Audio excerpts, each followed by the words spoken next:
Vamos a empezar el tema de números complejos y vamos a empezar precisamente este tema definiendo lo que es un número complejo. Un número complejo es simplemente un par ordenado, en donde la primera componente es un número real y la segunda componente del par ordenado también es un número real. Si generalmente nosotros denotamos los números complejos con las letras Z, W, las últimas del alfabeto, ¿verdad? Pero en realidad en un contexto ustedes pueden ponerle el nombre que les dé la gana. Entonces, si Z es un número complejo A, B, a A se le llama parte real de ese número complejo y se denota de esta forma, y a B se le llama parte imaginaria del número complejo y se denota de esta forma. Y el conjunto de todos los números complejos se representa de esta manera, con este símbolo, ¿verdad? Igual que R se representa con una R mayúscula y una barra, pues la C con una barra representa el conjunto de los números complejos. ¿Dónde nos hemos encontrado números complejos nosotros en nuestra vida? Bueno, precisamente cuando ustedes resuelven mediante la calculadora una ecuación cuadrática que tiene discriminante negativo, ahí les aparecen unas soluciones raras, ¿verdad? Precisamente esos números son complejos, ¿verdad? No son números reales. Y es el primer contacto que hemos tenido precisamente con este tipo de números. Entonces, al final, si un número complejo es un par ordenado, ¿verdad? Entonces, es muy fácil de trabajar con números complejos porque ya nosotros hemos estado trabajando con pares ordenados desde que vimos que un par ordenado podía representar un punto, desde que vimos que un par ordenado podía representar un vector y ahora un par ordenado se define precisamente como un número complejo. Entonces, por ejemplo, en este caso, si Z1 es este par ordenado, este número complejo, Z2 es este otro número complejo y Z3 es este otro número complejo, entonces, por ejemplo, la parte real de Z1, que es este número, ¿verdad? Sería precisamente el 1 y la parte imaginaria de ese mismo número es 4. Como la parte real de Z2 es menos 2 y la parte imaginaria es menos 3. Y la parte real de Z3 es 2 y la parte imaginaria es menos 1. ¿No? ¿Cómo representamos geométricamente un número complejo? Bueno, y si un número complejo es un par ordenado, entonces un número complejo, por ser un par ordenado, lo puedo representar en un plano cartesiano. En un plano cartesiano en donde en el eje horizontal al que nosotros generalmente llamamos como eje X, lo vamos a llamar eje real. Y precisamente a ese eje real van a corresponder todas las primeras componentes de los pares ordenados que sean números complejos. Es decir, lo que en otro contexto para nosotros hubiera sido la abscisa del número, que se va a ubicar precisamente en el eje real. Y en lo que correspondía al eje Y, ahí vamos a ubicar un eje que se llama eje imaginario, en donde van a estar todas las ordenadas de los números complejos que definamos. Entonces, por ejemplo, el número complejo A, B va a ser representado por ese puntillo, ¿verdad? Nada nuevo para nosotros hasta el momento. Y, por ejemplo, los tres números complejos que vimos en el ejemplo anterior, Z1, Z2 y Z3, los puedo entonces representar gráficamente en ese plano, ¿verdad? Por ejemplo, aquí está Z1, que era el punto 1, 4, Z2, que era el punto menos 2, menos 3, y Z3, que era el punto menos 1, perdón, 2 menos 1. ¿Verdad? Ahora, una vez que nosotros tenemos un nuevo conjunto de elementos, unos nuevos elementos que forman un conjunto que se llama el conjunto de los números complejos, lo ideal es que nosotros podamos definir operaciones que se puedan efectuar con ellos. Entonces, vamos a definir la suma y el producto de números complejos. De la misma forma en que nosotros cuando empezamos a ver conjunto de los números reales, ¿qué hacemos? Después de que vemos que es un número real, definamos operaciones con números reales, suma, multiplicación y a partir de ahí las demás. Definamos aquí la suma y el producto de números complejos. Entonces, si Z1 y Z2 son números complejos, tales que Z1 es este número y Z2 es este otro número complejo, entonces vamos a definir la suma de esos dos números como otro número complejo que se obtiene de esta manera y sumando fácilmente esos dos números, porque lo único que se hace es sumar parte real con parte real, A más C, y parte imaginaria con parte imaginaria, B más C. Muy intuitivo pareciera, ¿verdad? la suma, algo muy natural, por decirlo de alguna forma. Pero vean que el producto o la multiplicación de dos números complejos no lo es tanto, no es tan natural, no es tan intuitiva como la suma. Veamos cómo se multiplican números complejos.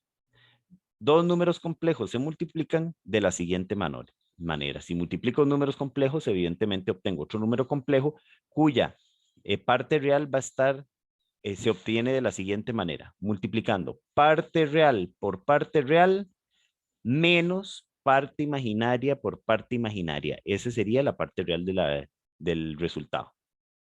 Y la parte imaginaria del resultado sería, dije parte imaginaria, parte real del resultado sería parte real por parte real menos parte imaginaria por parte imaginaria. Y la parte imaginaria, ahora sí, va a ser parte real por parte imaginaria más parte imaginaria por parte real. De esta forma se define el producto de dos números complejos. Vean que no es tan intuitivo como la suma, pero tampoco es difícil recordarlo. Voy de nuevo. Este par por este par o este número complejo por este número complejo se define real por real menos imaginaria por imaginaria. Aquí está. Y real por imaginaria más imaginaria por real, como lo vemos acá. De esa forma se multiplican números complejos. Entonces veamos algunos ejemplos que en realidad son bastante sencillos, ¿verdad? Porque si tengo estos dos números complejos que son los mismos con los que hemos venido ejemplificando anteriormente, entonces la suma de ellos, facilísimo, ¿verdad? Sería el número 1,4 con el número menos 2, menos 3. Sería sumar parte real por parte real. Y la parte imaginaria sería sumar las partes imaginarias de los dos números. Entonces obtengo este número complejo que es la suma de Z1 y Z2. Vamos ahora con el producto de ellos dos. El producto de ellos dos sería entonces un número complejo cuya primera componente o la parte real de ese número complejo la obtendríamos multiplicando la parte real de este por la parte real de este otro, menos la parte imaginaria por la parte imaginaria, como lo vimos anteriormente. Y ahí obtengo esta primera componente. O lo que es lo mismo, la parte real del resultado. Coma. Ahora viene la parte imaginaria, que es parte real de este, ¿verdad? Por parte imaginaria de este, más parte imaginaria de este por parte real de este. Y ahí obtengo esta parte de aquí. Y ahí nada más es hacer esos cálculos, ¿verdad? Y me da el número 10, menos 11. ¿De acuerdo?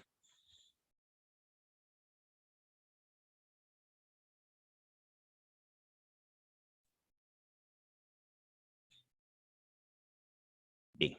De la manera en cómo se define la suma de números complejos, podemos intuir que la suma de complejos se reduce a sumar números reales, ¿verdad?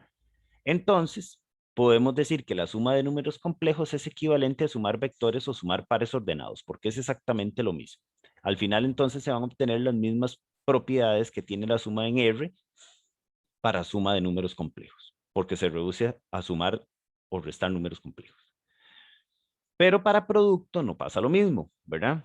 Como tiene su particularidad, entonces es necesario buscar algunas alternativas para poder efectuar el producto de números complejos de una manera tal vez un poco más práctica. Entonces, primero que nada, supongamos que Z y W son números complejos que tienen esta forma. Z es un número cuya parte imaginaria es 0 y W también. O sea, Z y W son números cuyas partes imaginarias son 0.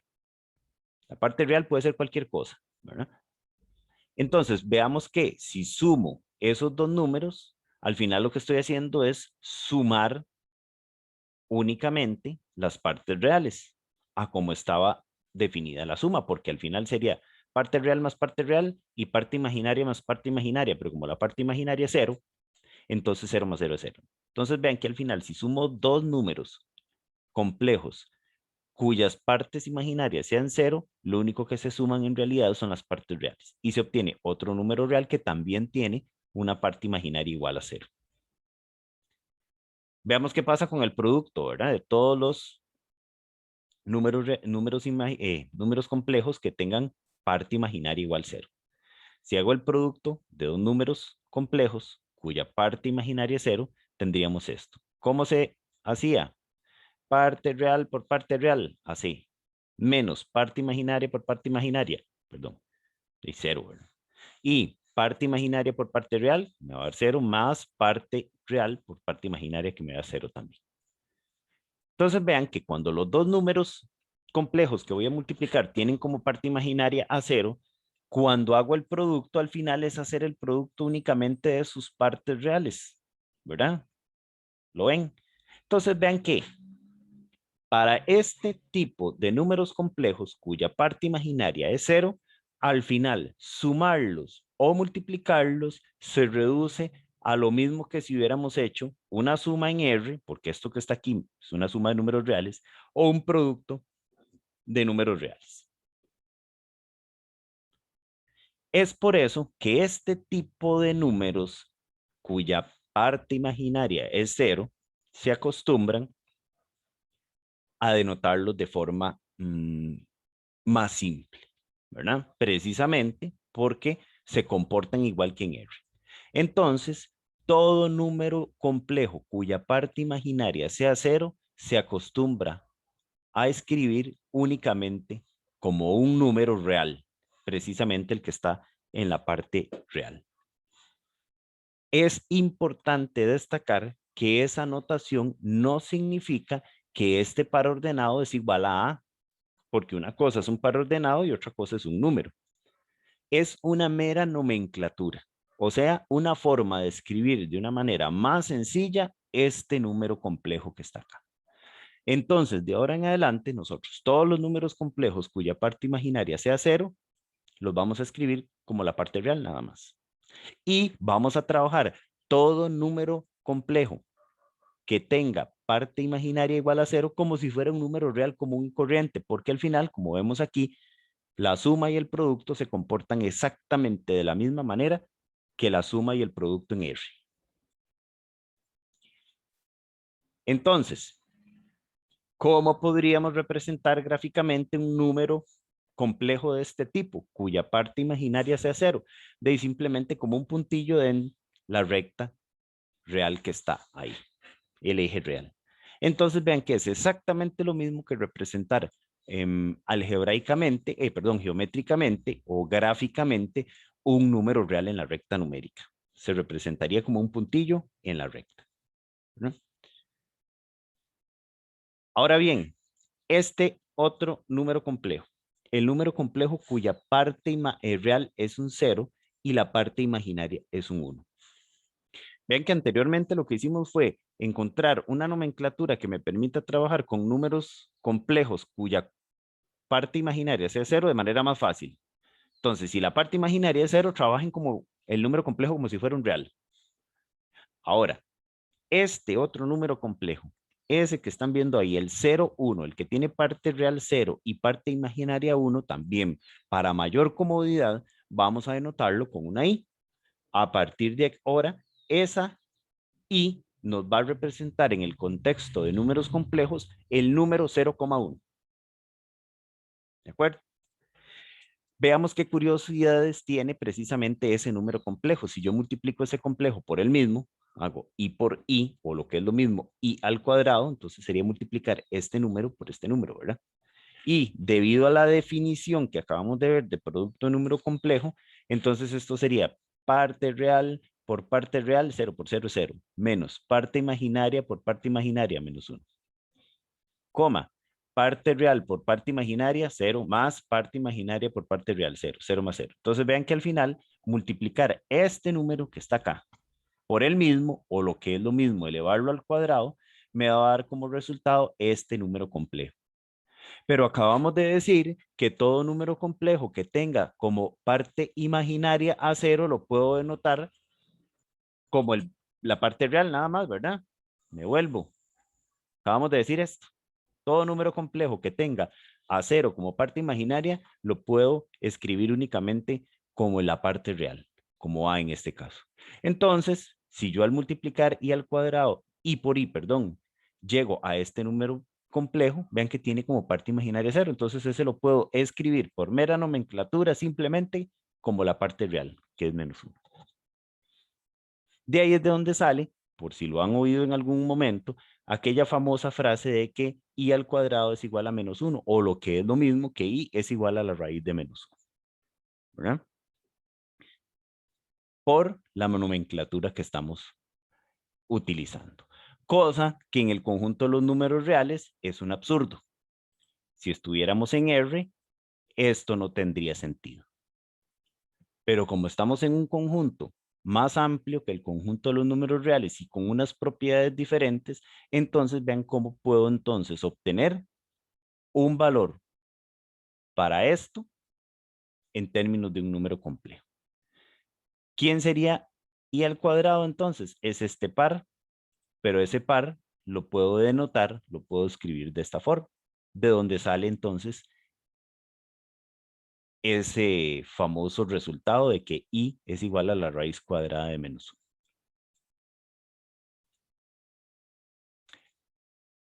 Ahora, consideremos un número y real cualquiera, el que les dé la gana, no importa, cualquier número real.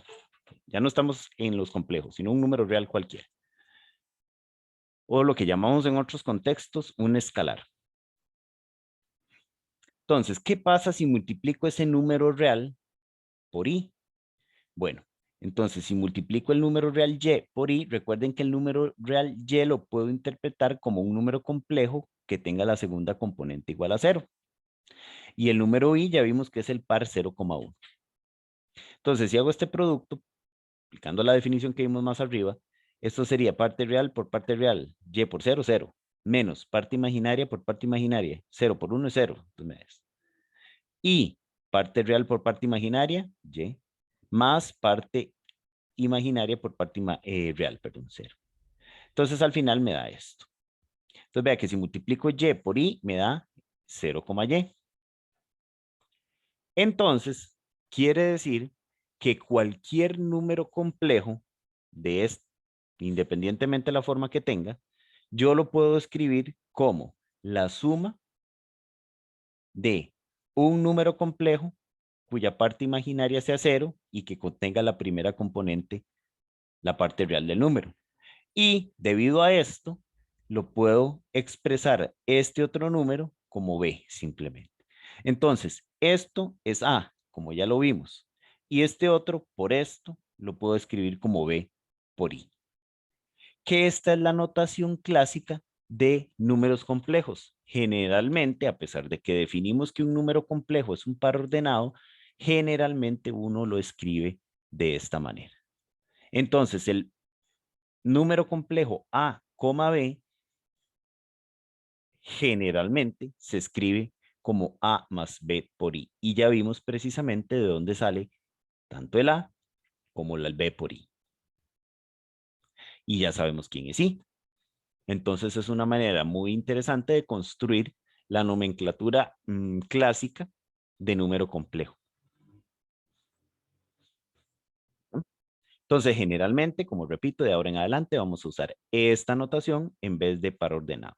Por varias razones. La primera, para pares ordenados, los pares ordenados los usamos para muchas otras cosas, como por ejemplo para representar puntos o para representar vectores y para representar números complejos. Entonces, para no tener una misma notación para varias cosas, podemos usar una notación alternativa para ese número complejo. Dos, porque vamos a ver que utilizando esta forma de escribir un número complejo es más fácil efectuar el producto que con esta otra. Veamos. Por ejemplo, la suma de dos números complejos, ¿verdad? Si ya los escribo en la forma clásica, entonces sería este número complejo más este otro número complejo, que se pueden representar como pares ordenados, y ya sabemos que como pares ordenados, la suma de ellos me va a dar este par ordenado, que al final yo lo puedo representar en la forma clásica de esta forma. Entonces vean cómo en la forma clásica, en la notación clásica de números complejos, de ahí simplemente sumar dos números complejos es sumar igual parte real más parte real y parte imaginaria más parte imaginaria. Entonces al final No hay mucha ciencia, ¿verdad? A la hora de sumar números complejos, sean escritos como pares ordenados o en su forma clásica, ¿no? Pero veamos el producto. El producto sí tiene bastante cambio, por lo menos al utilizar la forma clásica de un número complejo. Si multiplico los dos números, ¿verdad? Entonces, ¿cómo era? Bueno, sería multiplicar estos dos números, que serían en su notación de par ordenado estas, y era parte real por parte real menos parte imaginaria por parte imaginaria, que es esto. Y la otra componente sería parte real por parte imaginaria más parte imaginaria de este por parte real de este otro. Que eso sería esto que aparece acá, ya escrito en su forma clásica. Pero que es exactamente lo mismo, vean que lo puse en rojo, si yo hubiera aplicado o hubiera utilizado esto como si fuera un producto de dos binomios, aplicando la ley distributiva del producto con respecto a la suma. Vean que si yo hubiera hecho eso de esta forma, ¿verdad? Como nosotros estamos acostumbrados a hacer ese tipo de cosas, hubiera sido este por este, ¿qué es esto? Más este por este, ¿qué es esto? Más este por este, ¿qué es esto? Más este por este, ¿qué es esto? Pero resulta que ya yo sé, acabamos de ver, a qué es igual esto. Y al cuadrado vimos que era menos 1. Entonces vean que por esa razón es que aquí le cambia el signo y quito el i. Entonces vean que me quedan estas dos términos sin i y estos otros dos términos con i. Entonces voy a agrupar lo que no tenga i, que se agruparía precisamente aquí. Y lo que tenga ahí, lo agrupo también y saco el i a factor común. Entonces me queda esto de acá. Y eso que quedó ahí es exactamente lo mismo, pueden verificarlo, que esto. ¿Lo ven?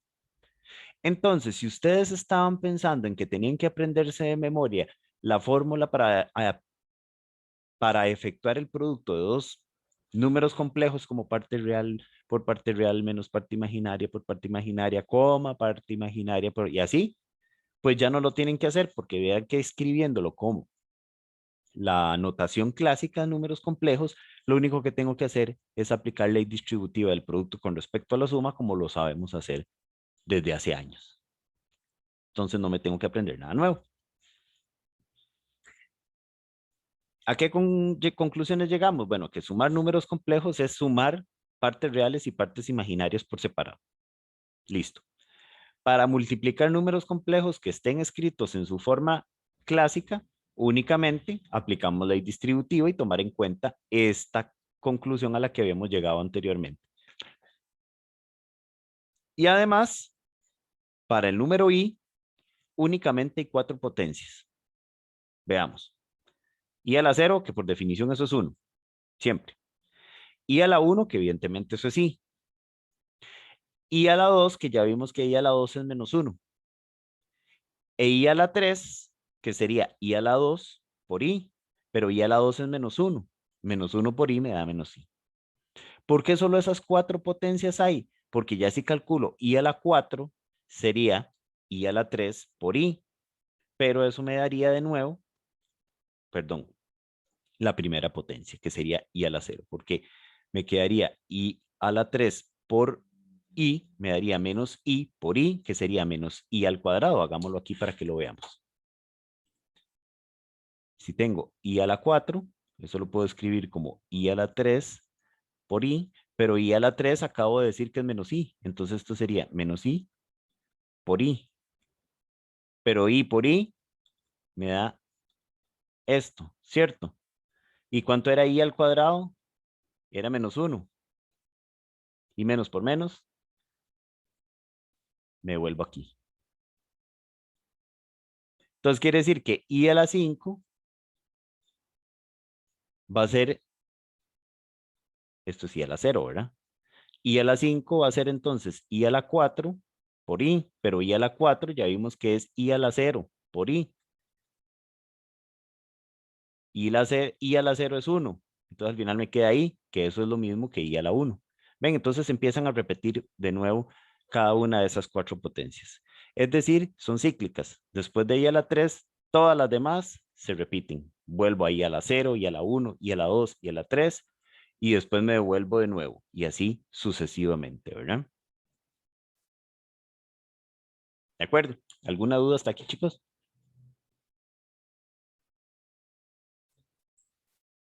Bien. Entonces, veamos ahora algunos ejemplos de trabajo algebraico con números complejos. Me piden expresar en este ejemplo este número complejo en la forma clásica. Ven que es una fracción. No hemos visto cómo dividir números complejos, pero tampoco hace falta. Para poder escribir ese número complejo de la forma a más b por i, entonces para deshacernos de esa fracción multipliquemos por el conjugado del denominador como si estuviéramos racionalizando, ¿verdad?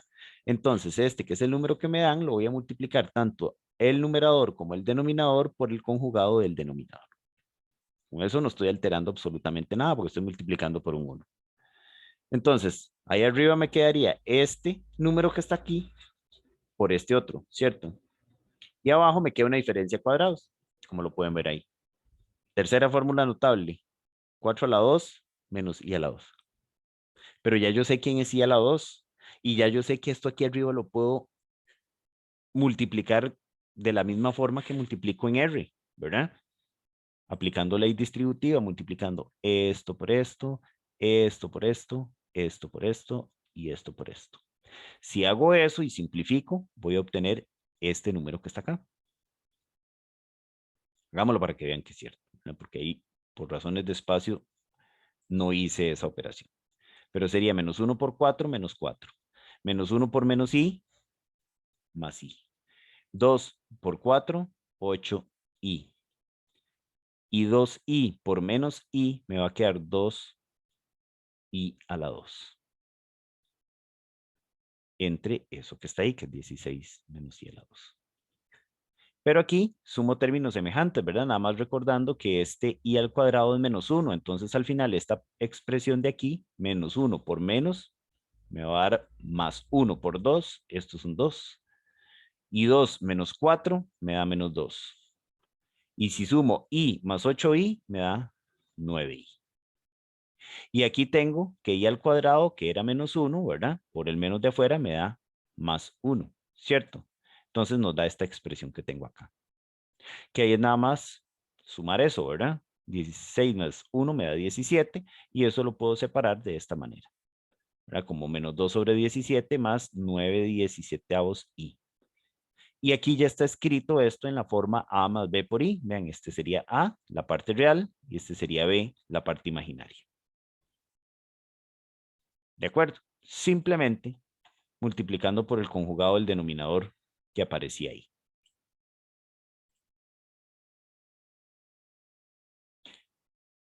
Veamos otro ejemplo. Ahora escribamos este número, que es una potencia de este número complejo, la tercera potencia de menos 2 más i, de esta manera.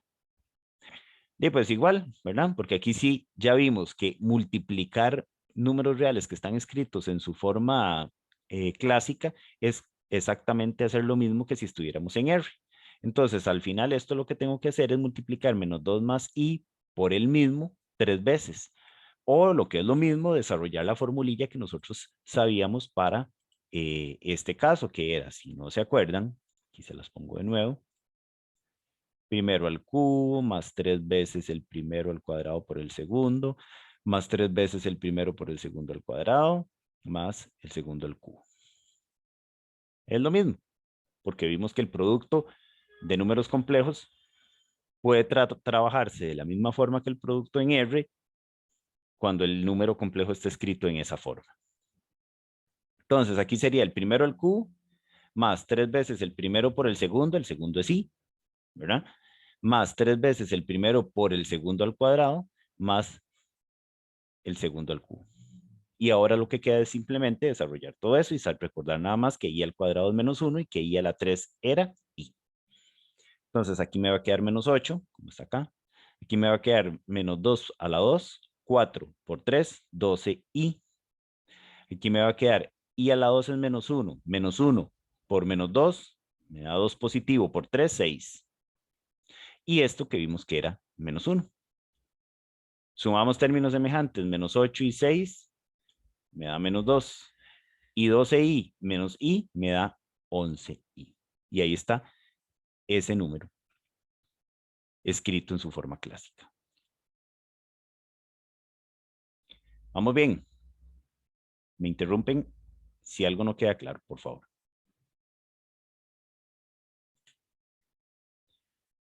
Bien, entonces ahora definamos la norma de un número complejo. ¿A qué llamamos norma de un número complejo? Bueno, simplemente la norma de un número complejo va a ser otro número, en este caso real, que se denota de esta forma, la misma notación de valor absoluto, y se define como la raíz cuadrada de la parte real al cuadrado más la parte imaginaria al cuadrado. Eso geométricamente va a representar esta distancia que hay aquí. Si este es el puntillo que representa el número z, el número complejo z, entonces su norma va a ser precisamente la distancia que hay desde el origen hasta el punto. Entonces ese siempre es un número positivo, un número real positivo, ¿no? Y como lo vimos anteriormente, ya lo usamos, ¿verdad? El conjugado de un número complejo cualquiera se denota de esta forma, con una barra arriba. Y es simplemente el mismo número, solo que con un signo diferente aquí, ¿verdad? Si ahí hay un más, un menos. Si ahí hay un menos, un más. A ese se le llama el conjugado de z y se denota de esta forma. ¿Qué propiedades tiene el conjugado? Bueno, precisamente que si z y w son números complejos cualesquiera, entonces la parte real de cualquier número complejo va a ser la suma de él más su conjugado dividido entre 2. Y esto es facilísimo de comprobar.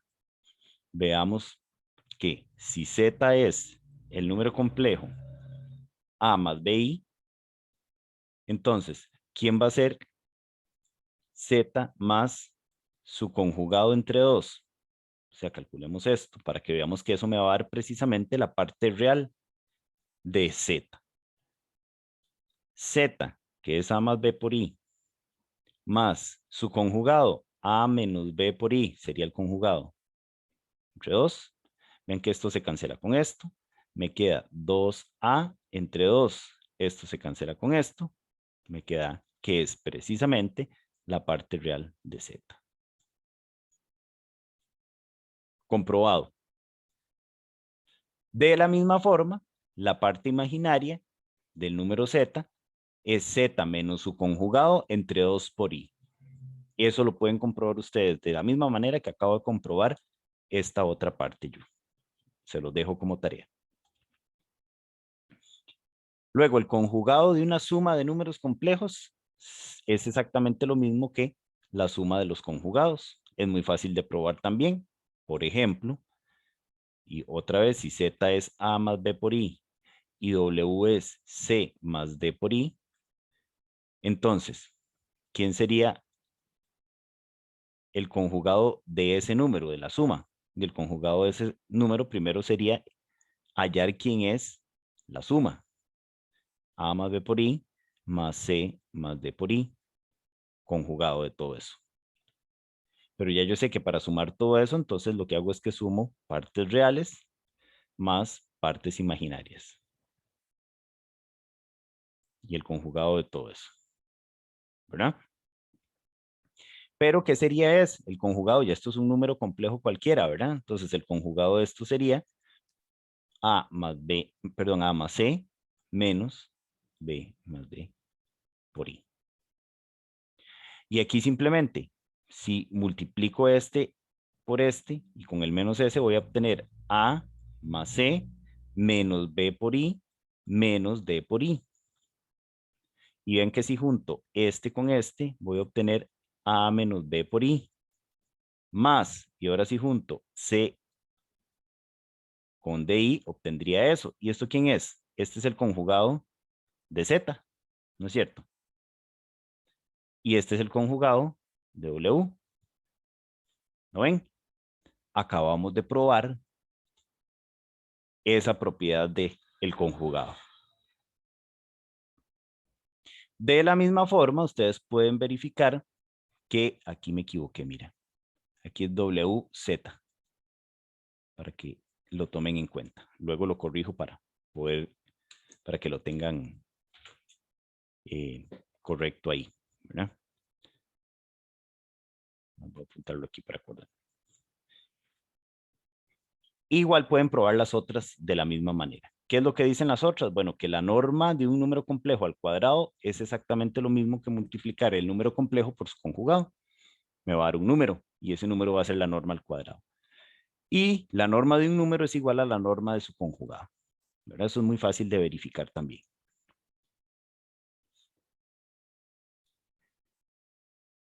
Ahora sí, vamos a entrar a ver algo que tiene muchísima relación con lo que estuvimos viendo anteriormente, que es el sistema de coordenadas polares. A pesar de que esta notación me simplifica muchas cosas, ¿verdad? Para trabajar con sumas, restas, sumas, multiplicaciones, divisiones de números complejos, existe otra notación que todavía simplifica más el trabajo con números complejos y es la notación polar o trigonométrica de un número complejo.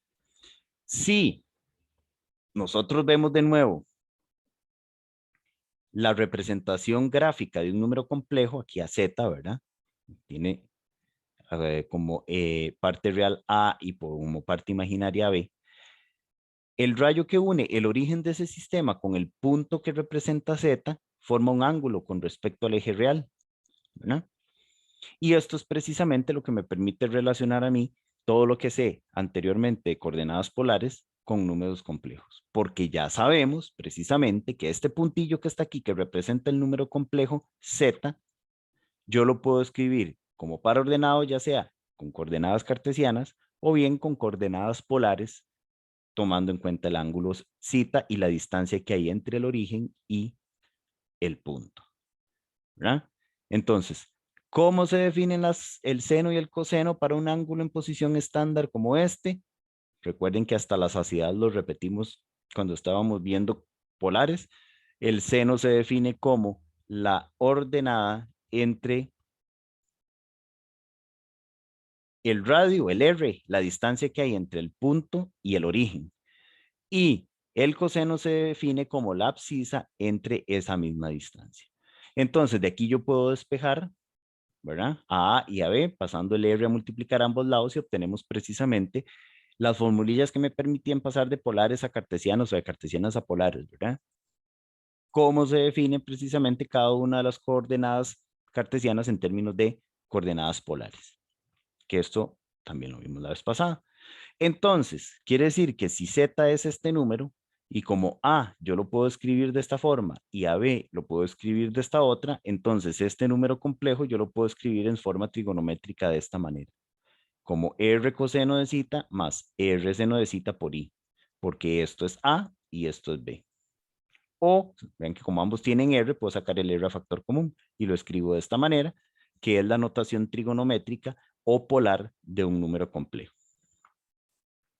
A ese ángulo se le llama argumento del número complejo y en ocasiones se le denota de esta forma. Entonces, ya tenemos varias formas para denotar, para escribir números complejos, como pares ordenados en su forma clásica, notación clásica, A más B por I, y también ahora como en su notación polar o trigonométrica. Por ejemplo, me piden escribir este número que está en su notación clásica, pero en forma polar. Para ello, entonces, lo primero que necesitamos es calcular su norma, porque su norma o su magnitud es precisamente la distancia que hay entre el punto y el origen. Y ese es R. Ese es el R que está acá, ¿verdad? Ese es este R. Entonces, ese R va a ser precisamente la norma del número complejo, que en este caso, el número complejo es 1 más I, 1 más 1 por I. Entonces, la parte real es 1 y la parte imaginaria es 1 también, por eso están aquí al cuadrado ambas. Entonces, R sería raíz de 2. Y ahora tengo que hallar el ángulo, el zeta, ¿verdad? Pero también yo recuerdo que anteriormente nosotros habíamos obtenido precisamente que como la tangente era seno sobre coseno, ¿verdad? Entonces, aquí la tangente de ese ángulo es 1. Y en este caso, hay que tomar en cuenta que zeta es un ángulo del primer cuadrante. ¿Cómo sé yo que es un ángulo del primer cuadrante? Porque precisamente tanto A como B son positivos. Y recuerden que cuando la ordenada y la abscisa son positivos, estamos trabajando en el primer cuadrante. Entonces, el ángulo es un ángulo de pi cuartos. Esto lo obtengo simplemente metiendo en la calculadora shift tangente de 1. La arcotangente de 1 es pi cuartos cuando el ángulo está en el primer cuadrante. Y se acabó. Entonces, ¿cuál sería la forma polar del ángulo? Bueno, sería R, ¿verdad? La voy a escribir aquí nada más para que veamos que tiene sentido. La general R por coseno de zeta más I por seno de zeta. R, ¿quién es en este caso? Me dio raíz de 2. ¿Y zeta quién nos dio? El ángulo. Entonces, Z se puede representar de esta forma en su, con notación polar o trigonométrica. Y eso me permite entonces calcularle raíces a un número complejo, que la notación que la notación clásica tal vez no me lo permite o no, por lo menos es tan fácil. Entonces, si Z es un número complejo cualquiera que tenga esta forma trigonométrica, entonces vean que Z al cuadrado va a ser esto al cuadrado, ¿verdad? Pero ya vimos que esto sería la primera al cuadrado, desarrollando la fórmula notable, ¿verdad? Coseno cuadrado más 2 veces el primero por el segundo, más el segundo al cuadrado. Ya sabemos quién es y al cuadrado. Y al cuadrado es menos 1. ¿Verdad? Entonces tendríamos todo esto. Pero si juntamos estos dos que no tienen i, tendríamos esto. ¿Verdad? Agrupando de esta forma. Y aquí tendríamos esto otro. Esto por una identidad trigonométrica que anda por ahí. Sabemos que coseno cuadrado menos seno cuadrado es coseno de 2 zeta. Y aquí tendríamos esta otra, que es una identidad también muy común. 2 por seno por coseno me da seno de 2 zeta. Entonces vea que un número complejo que tenga esta forma, yo lo puedo escribir de esta otra manera. O sea, esto, al elevar al cuadrado, perdón, este número, obtengo esta otra forma. Veamos que usando exactamente el mismo procedimiento, podríamos calcular quién es z a la 3. Z a la 3 sería, vean z a la 2. ¿Cómo obtuvimos z a la 2? Haciendo exactamente lo mismo, puedo obtener que z a la 3 es esto. Y lo mismo para z a la 4. Z a la 4 sería coseno de 4 zeta más i por seno de 4 zeta. Y z a la 5, coseno de 5 zeta más i por seno de 5 zeta. Y z a la 6 lo mismo. En general, para cualquier número natural que sea el exponente de z, yo lo puedo escribir esa potencia de z de esta forma. Entonces vean cómo multiplicar ahora un número complejo por el mismo, si lo tengo en notación trigonométrica, o lo que es lo mismo, en notación polar trigonométrica, hallar una potencia de cualquier número complejo es facilísimo. Ni siquiera tengo que hacer nada. Simplemente escribirlo de esta forma y punto. Esta es la famosa fórmula de Moivre, ¿verdad? Que es precisamente el teorema que resumen ahí a continuación. Si z es un número complejo, ¿verdad? Que tenga esta forma, y n es un número natural, entonces la potencia enésima de ese número complejo simplemente se obtiene elevándolo a la n, el r, y precisamente multiplicando por n cada uno de los argumentos que aparecen ahí. Entonces, por ejemplo, si me piden calcular este número, tengo dos opciones, o desarrollar esa potencia así como está, multiplicando menos 1 más i por el mismo 10 veces, o buscando alguna formulilla notable que me permita ir haciéndolo más rápidamente, cosa que en el mejor de los casos va a requerir un montón de operaciones, o bien pasando el número menos 1 más i a su forma polar y aplicando el teorema de Moivre. Para ello, entonces primero calculamos la norma de ese número. La norma de ese número es raíz de 2. Y vean que este número está en el tercer cuadrante, ¿verdad? Si lo representamos como un puntillo, porque A es negativo y B es positivo. Entonces, es un número del tercer cuadrante, ¿verdad? Del segundo, perdón. Entonces, la tangente ahí es negativa, ¿verdad? Por eso es que el ángulo entonces es un ángulo de 3 pi cuartos. Entonces, ya tengo cómo escribir ese número en notación trigonométrica. Este número, menos 1 más i, sería raíz de 2, que es el r, por coseno de 3 pi cuartos más i por 3 pi cuartos, todo elevado a la 10. Pero ya vimos, por la fórmula de Moivre, que aquí lo único que tengo que hacer para calcular esta potencia es elevar el r a la 10 y multiplicar por 10 el argumento que me quedó aquí. Entonces, al elevar raíz de 2 a la 10, ¿verdad? Sería 2 a la 5, que es 32, y multiplicar por 10 el 3 pi cuartos. Entonces aquí me quedaría un ángulo de 30 pi cuartos, o lo que es lo mismo, 15 pi medios. Y aquí también, que si ustedes ven, un ángulo de 15 pi medios es un múltiplo de pi medios, ¿verdad? Entonces, el coseno de esto me va a dar 0. Y el seno de esto me va a dar menos 1. Entonces, al final, tendría esto, que i 0 menos i. Entonces, este sería la potencia 10 de este número. En 4 pasos. En realidad, en 3. ¿Verdad? Les voy a dejar como ejercicio calcular esas potencias de esos dos números complejos.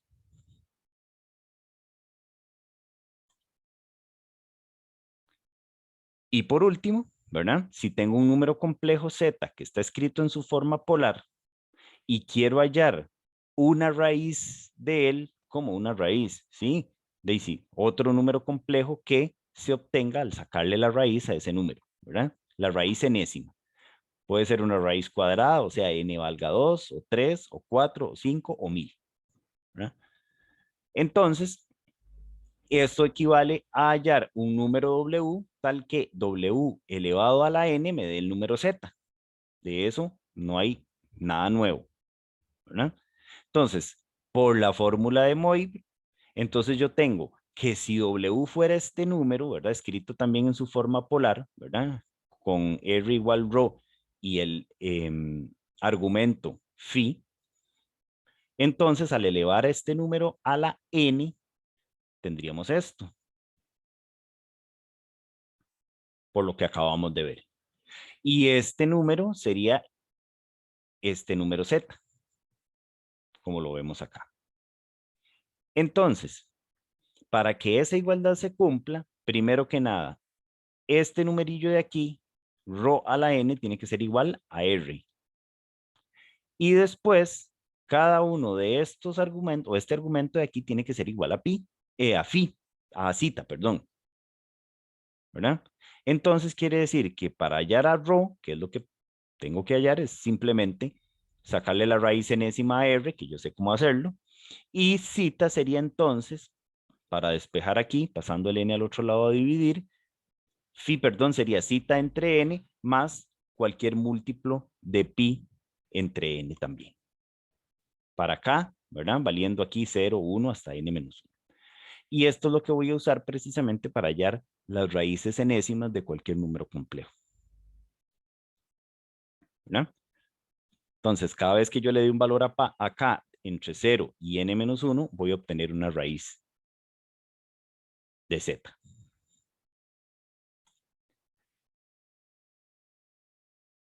Geométricamente, es interesante ver que las raíces enésimas de un número complejo representan los vértices de un enágono regular centrado en el origen. Por ejemplo, si quiero hallar las raíces cúbicas, entonces ahí serían los vértices de un triángulo equilátero, ¿verdad? Centrado en el origen. Veámoslo. Entonces, hallemos las raíces cúbicas, las tres raíces cúbicas de 1. 1 es un número complejo, ¿verdad? Entonces, 1 sería el número coseno de 0, porque coseno de 0 es 1, más i por seno de 0, porque seno de 0 es 0. Entonces, 1 yo lo puedo escribir de esta forma en su notación polar. Entonces, ahora voy a utilizar la formulilla que acabamos de ver para hallar las raíces, en donde aquí son las raíces cúbicas. N es 3. Y entonces, si n es 3, k en esta fórmula va a ir variando desde 0 hasta 2. O sea, acá va a tomar estos tres valores. Primero 0 para hallar la primera raíz cúbica. Después 1 para hallar la segunda raíz cúbica. Y después 2 para hallar la tercera raíz cúbica. Porque son tres raíces cúbicas las que tiene 1. Entonces, sustituyendo acá por 0 aquí, voy a obtener la primera. Si k fuera 0, esta expresión de aquí no existiría, ¿verdad? Zeta tiene que ser 0, ¿verdad? Aquí estamos viendo. Zeta es 0. Entonces me quedaría coseno de 0, que es 1, ¿verdad? Y la raíz cúbica de r, en este caso 1, me daría 1. Vamos viendo cómo se va formando esto, para que no nos quede tan en el aire. ¿Cómo obtendríamos W sub 0? Entonces sería la raíz cúbica, porque me están pidiendo la raíz cúbica, de R, pero R es 1 en este caso, por coseno de 0 entre N más K vale 0. Entonces todo esto es 0. Más I por seno de 0 sobre N más 0 también. La raíz cúbica de 1 es 1. Entonces aquí voy a obtener coseno de 0, porque aquí me quedaría 0 más 0, 0. Y por seno de 0. Pero el seno de 0 es 0, o sea, todo esto va a ser 0.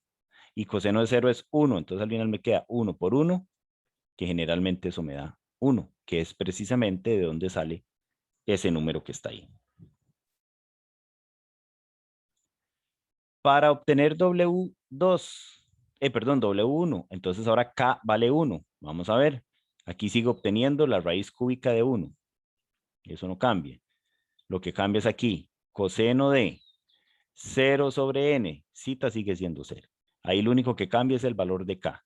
Y el valor de k ahora es 1. Entonces me va a quedar 2 por 1 por pi. 2 pi sobre n. Sobre n que es 3, perdón.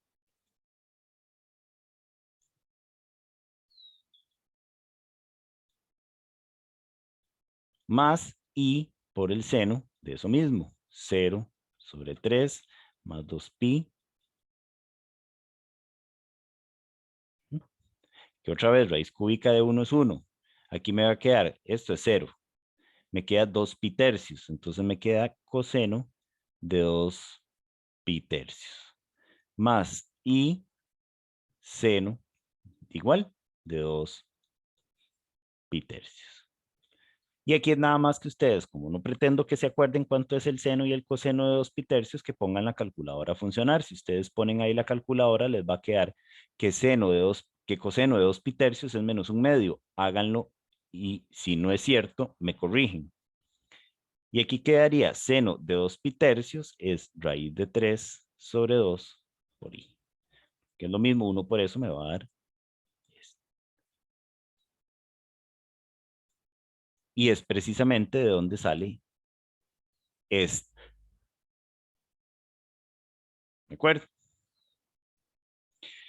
Y para obtener W sub 2, hacemos exactamente lo mismo, solo que ahora con K valiendo 2. Si K vale 2, entonces lo único que pasa es que aquí, ¿verdad? Sería 2 por 2, 4, pi. Aquí en lugar de este 2 habría un 4. Y aquí también. Entonces ahí lo único que va a cambiar son unos signos. El signo este, de acá. Con eso obtendría ese otro número que sería la tercera raíz cúbica de 1. ¿Dudas? Porque esto es tipo receta de cocina. Se hace lo mismo para todos, ¿verdad? Es nada más ir aplicando la formulilla. Y precisamente ahí vemos las tres raíces. ¿verdad? Que como lo dijimos anteriormente, representan los vértices de un triángulo equilátero, ¿verdad? Porque son raíces cúbicas. ¿Okay?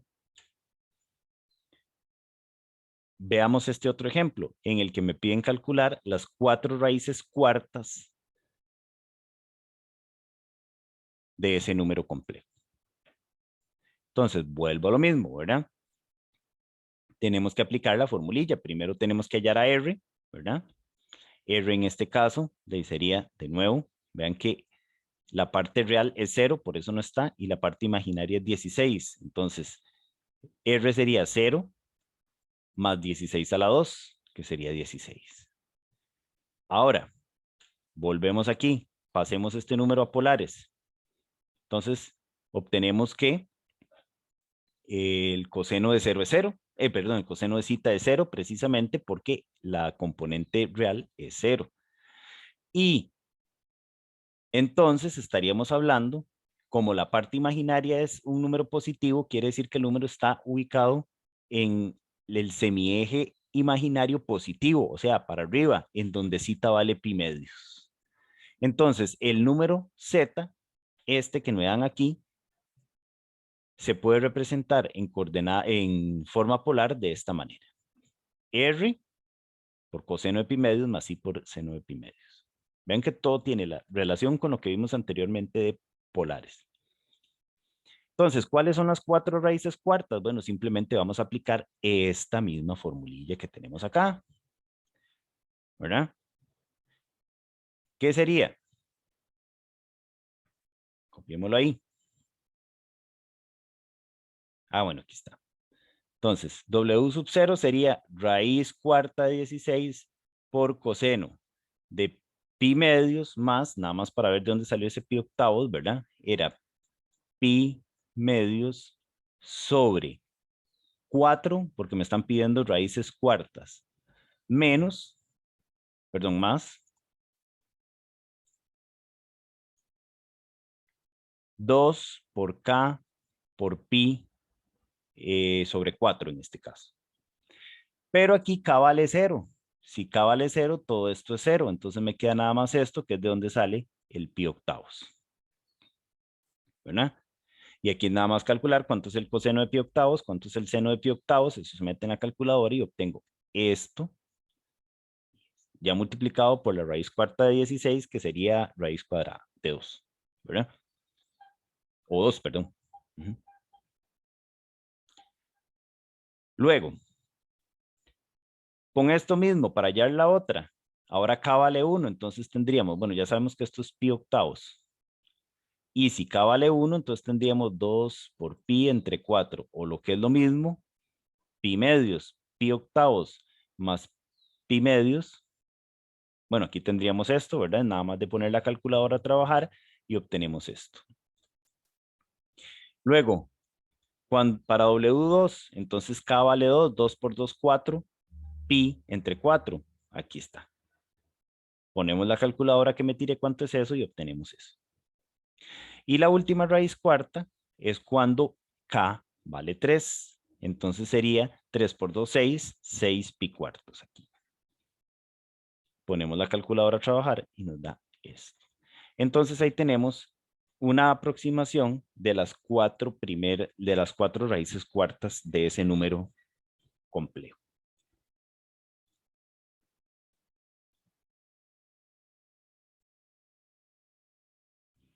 Por último, tenemos una cuarta forma de escribir un número complejo. La podemos escribir como par ordenado, la podemos escribir en su forma clásica, la podemos escribir en su forma trigonométrica o polar, pero también la podemos escribir en forma exponencial. Entonces, si z es un número complejo cuya forma polar sea esta, entonces podemos escribir esta expresión de esta manera, que es todavía más sencilla para trabajar, de forma exponencial. E a la i por zeta. Esa expresión se llama fórmula de Euler. Más adelante, cuando veamos series, vamos a encontrar una demostración para ver que esta fórmula en realidad es verdadera, o sea, una demostración de esa fórmula. También, si estuviéramos en un curso de elemental de ecuaciones diferenciales, podríamos ver otra forma para probar precisamente esa formulilla, pero no es el caso aquí, ¿no? Y este ejercicio se los dejo para que intenten hacerlo, ¿verdad? Demostrar la identidad de Euler que se dice, ¿verdad? Desde hace mucho tiempo que es la ecuación más bella del mundo. ¿Por qué es la ecuación más bella del mundo? Porque abarca los principales números de cualquier de los sistemas más importantes de numeración que conocemos. Está el 0, que es el elemento neutro de la suma en R. Está el 1, que es el elemento neutro de la multiplicación. Está E, que es la base de los logaritmos naturales. Está pi, que todos sabemos de dónde surge pi, ¿verdad? Como entre muchas cosas, entre muchas otras cosas, pi es la razón entre el diámetro de la circunferencia y la longitud de la circunferencia. Y por último aparece i, que ya vimos de dónde sale, ¿verdad? Que es el número complejo que definimos al inicio. Entonces, por eso es que se le llama la ecuación más bella del mundo, porque todos esos números están relacionados precisamente con esa ecuación. Y usando simplemente esto, podemos verificar esa identidad. Se las dejo para que la intenten y en la próxima clase lo podemos revisar.